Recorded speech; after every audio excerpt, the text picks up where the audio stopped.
everybody! So life update, I graduated CSB last semester and I recently started my first full-time job. And I'm currently sitting in my apartment, the very first apartment that I moved into to live alone in as I start off this next chapter of my life.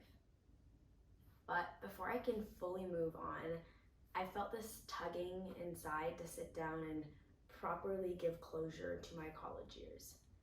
I started this channel almost 4 years ago to share my journey through a very new program. And I remember sitting on the rug of my Blanton dorm room, balancing my camera on this grimy desk chair that I had, eager to introduce myself to the world.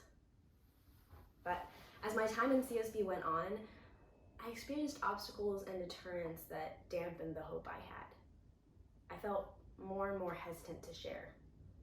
So I wanted to sit down and share some final reflections on CSB to officially close this chapter of my life. And I'm gonna break this video up into two main categories. First, the challenges, and then action.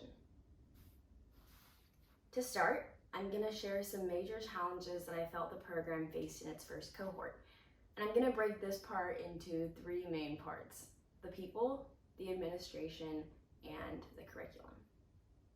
All right, section 1, the people. Now don't get me wrong, I have met some of my closest friends and confidants through this program, but there's something that happens when you gather a group of 25 young, high aspiring minds into one room. They all excelled academically in high school, and high school breeds a very competitive environment, with most people working towards the same goal of getting into the best college, whatever that means to you. Rankings, competitions, and extracurriculars become incredibly important, and limited opportunities and coveted spots groom a very me-centric mindset within students. So when you become used to this mindset and it also helped you see success, you'll naturally carry it over into college, kind of like a don't fix what ain't broke thing. And you can see how that can counteract the intent behind a small, tight-knit community, what CSB is selling as a program. I remember my first semester, I felt like when I first met people, they seemed more interested in knowing what I had done rather than getting to know who I was. Every other sentence, people slipped in that they were valedictorian in high school, or did you know so-and-so went to blank, insert really prestigious high school here. As we started to talk to recruiters and get offers for internships, conversations started to feel more and more transactional. What once was club leadership positions, national competition titles, or science fair became replaced with FANG internships or offers from the Big 4, Big 3, or whatever the number is. And don't get me wrong on this either. I have come to truly value a good network, a good solid network where people help each other out. But not one that's formed on weak links of transactional surface level relationships. The network that I've come to value is one where people are invested in seeing my success, and I'm equally invested in seeing the success of others. As I saw incoming classes join us, the culture of this transactional relationship and endless grinding for resume boosters spread. And there's 100% potential for CSB to create a kind of beautiful network within their cohorts. One where people celebrate wins because they were wins for everyone. And one where we view each other as peers, collaborators, and fellow entrepreneurs or groundbreakers rather than competition. I think just being a part of the first group, we set the tone for the program and we weren't given proper guidance on how to do so correctly. And that leads me exactly to my second point. The administration. I understand what I'm buying into when I am part of the first cohort of a program.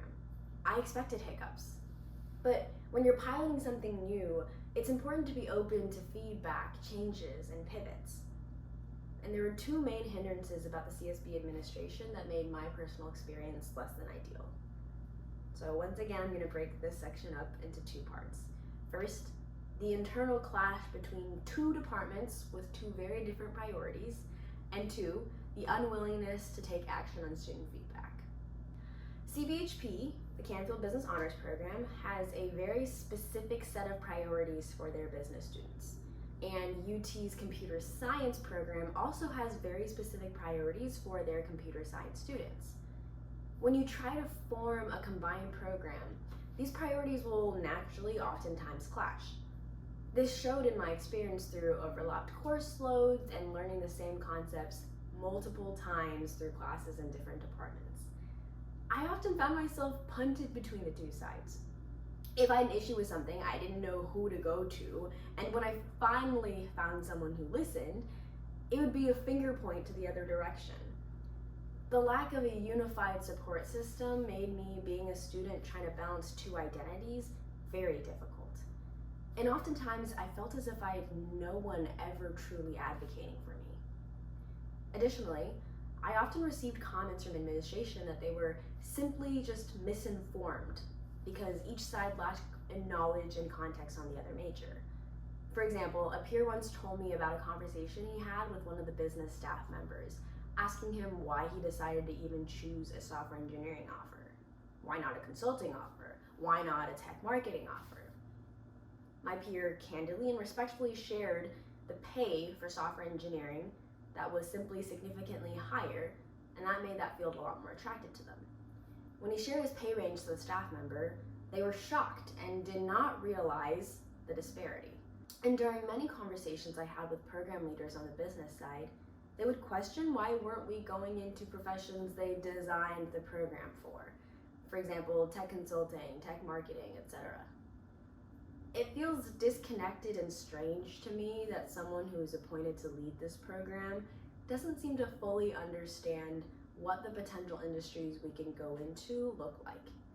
It's as if they chose a destination of what they wanted us to go to, but they didn't tell us where that was and put us at the steering wheel of a car with no directions whatsoever.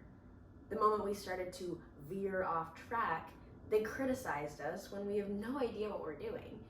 We're just driving, living our lives and doing what makes sense logically to us. There were multiple points in my time in CSB where I was both asked for feedback and willingly shared feedback on changes that I saw as a student were critical to be made for the success of the program. And I won't go into the specifics of it, but not only was my feedback consistently ignored, I was actually told by the administration that they wanted to focus on problems that were brought up by the net majority, meaning problems that I faced as a minority in the program were put aside. And a lot of the feedback that I gave wasn't towards issues that I faced as a minority. If it's not clear, being a woman. They were just ideas that most people didn't think about that would benefit everyone, which is exactly why I wanted to see them implemented. For example, one of the ideas that I had was a dedicated staff for CSB. This has to do with the first point I made, where it felt like despite having two staff teams to support us, one on the business side and one on the CS side, I never really felt supported. Having an advisor and a director whose job was CSB and just CSB would mean that we would be their main agendas. Staff that understands both sides of what we're dealing with, and not staff that gives advice and states opinions without much understanding of the other side. Suggestions like these are not necessarily top of mind for all my peers, but definitely something that all my peers would benefit from.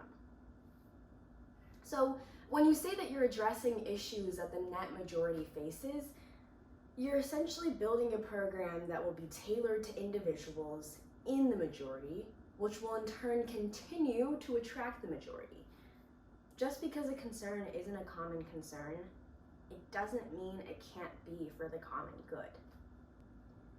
Additionally, as I started to see myself see successes, I began to be tokenized by the BHP administration, called to share my story and my successes, touted as an example of how CSB did so well, when in reality, I found much of my support system and mentorship and inspiration outside of CSB, instead of CSB as the program intended. The curriculum.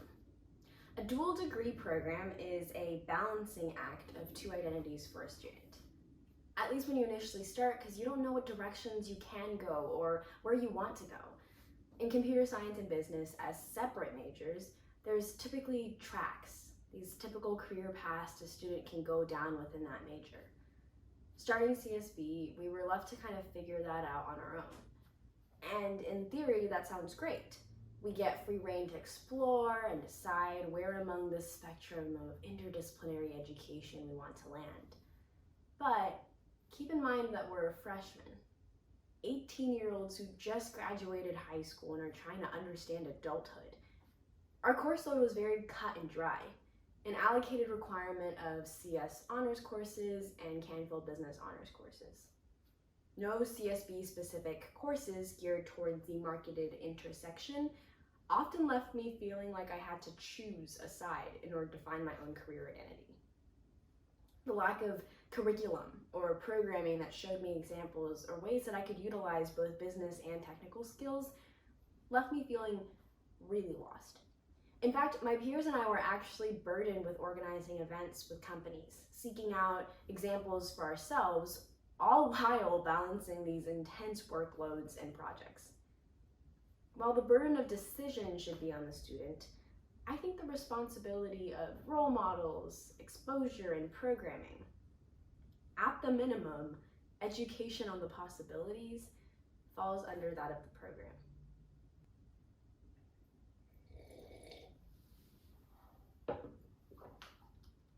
Awesome! Section 2, action! Okay, you can do this, Joyce.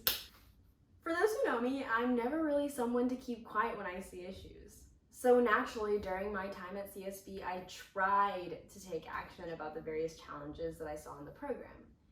And I'm gonna break this section down into 4 key parts: individual, leadership, teaching, and administration. On the individual level, I respectfully confronted Keystone players that cultivated toxic bro culture. There were multiple instances where I would pull aside peers that I felt more comfortable being vulnerable with or identified as an ally when I felt isolated or unwelcomed. Every time I received a seemingly genuine response filled with concern. But every time, I failed to see any real action. They would snap right back into their usual ways the moment they rejoined the boys. Feeling a little hopeless, I pivoted and sought to provide support for underrepresented minority underclassmen, providing myself as a listening ear and sounding board whenever I could. I remember organizing the first CSB women's brunch with my roommates, seeing all those beautiful faces sitting across from me as I shared French toast and breakfast eggs. It made my heart so filled with joy. And I still pull up that photo sometimes and it just makes me smile. But a brunch isn't a catch-all. It's a bandage over the greater underlying problems that persist in our program. And while we've built a strong community of gender minorities, that doesn't change the existence of majority culture and the isolation that we feel. In fact, the very existence of the bond between us comes from this shared feeling of exclusion. When individual approaches didn't seem to work, I stepped up as a leader in my program. I spent my first 2 years of college starting the Student Association for CSB with my peers. I piloted mentorship programs with industry professionals who worked at potential intersections of tech and business for CSB students. Started a big little mentorship program as we started accepting more years, and organized painstaking online socials during the pandemic and networking events with potential sponsor companies. I remember freshman year sitting in the attic of the Blanton dorm room on speakerphone with a fellow leadership team member with an Apple recruiter. We were just trying so hard to be professional and market our program to this Apple rep. We didn't know what we were doing, just freshmen who were figuring out what even college was. And that wasn't supposed to be our job, but we wanted to build up the program, so we made it our job. Computer architecture was one of the hardest CS classes that I took. It also turned out to be my favorite class. I took it the semester COVID turned the whole world upside down, and I remember navigating that class in the most lonely way possible. Locked for hours in this yucky yellow room of my childhood home. I sought help from my professor and TA many times to little avail, and even at times I was so desperate I remember asking my dad for help. I ended up TAing for computer architecture for 2 years in college. I had such a negative experience in that class because of the way curriculum was taught and how the teaching staff acted that I wanted to try to contribute to a better learning environment for future students. One year, I focused on TAing for the CSB section, hoping to give back to my community and help those in the same shoes as I was a few years ago. Am I proud to say that I've shed tears in both my academic advisors' offices? No. But it definitely points to the level of exasperation that I was at. All the challenges that I discussed earlier and more, I brought up to my advisors countless times. Not just to point out issues, but also to offer ideas I had to maybe make things a little bit better. And countless times, I remember being handed a tissue and dealt in, "I hear you, I'm so sorry, I will look into this." But rarely did I see action. I almost felt like a leaky faucet. They just felt like they needed to makeshift tape up, never really looking deeper into the water system to see why the leak started in the first place. I felt so unheard that I even reached out to the program directors. Yes, I am that girl, but I'm not ashamed because someone has to speak up. As part of the CSB Student Association board, I requested regular meetings with both the CBHP director and the CS side CSB director. It felt weird that directors had little to no interaction with CSB students and were somehow capable of running the program. I don't even remember how many Zoom calls I had with the director of CSB on the CS department side. I just remember every conversation I had going the same way my conversations with my advisors had gone. Concerns dismissed and blamed on pipeline or university level blockers that were outside of their control. The advocacy that I was told I would have as a student part of this program seemed non-existent. And all of this isn't to toot my own horn, showing off all the things that I did for the program. It's to show that I tried. I tried and all I got was pushback, and all I saw was others going through the same things that I fought against. And I'm not sitting here ranting about a ton of issues I observed for years and stayed silent about. I'm sitting here sharing this because I tried fighting an uphill battle and it exhausted me. It's partially why I graduated early. At some point you lose your steam to fight and you just need to move to a healthier place. CSB is not the first of its kind. There are other schools that have similar programs at similar intersections.